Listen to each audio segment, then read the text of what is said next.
have haya from Allah Azza wa Jal as you should.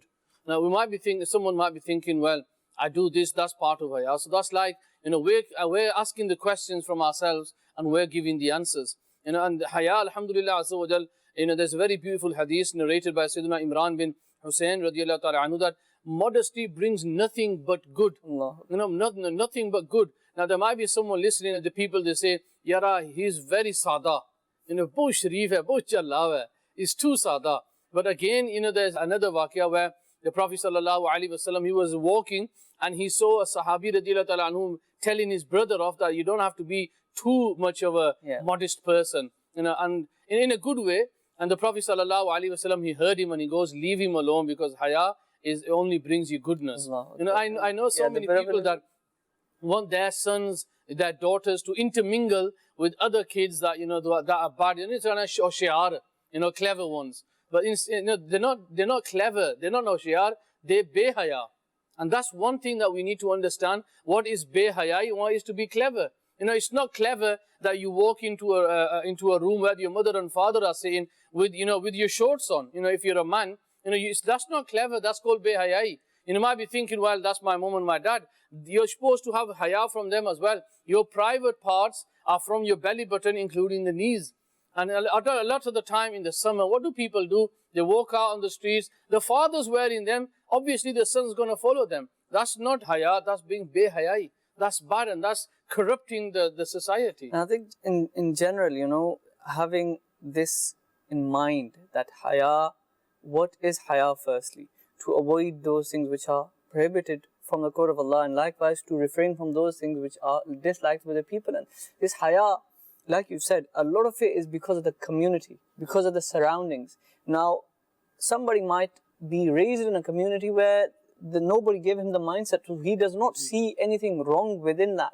So that's why the Islamic teaching is also very important. Wherever a Muslim is, he needs to be in contact with the Islamic teachings. Now, for example, in the Western countries, even in the school times, during the school days, like we have physical education and so on and so forth. At that time, obviously, there's the normal school uniform, and then when you have that particular lesson, particular subject, you get changed into your sort of sports clothing, you can say. And at that point, what happens? If you ask the students that study within school, when they come to, for example, madrasa, and the teacher asks them in the madrasa and so on and so forth, they will say that we get changed there and then, like everybody getting changed in the same room. Now, not getting on to the discussion whether, the private area is exposed and not being a sin. Let's say, for argument's sake, that was covered.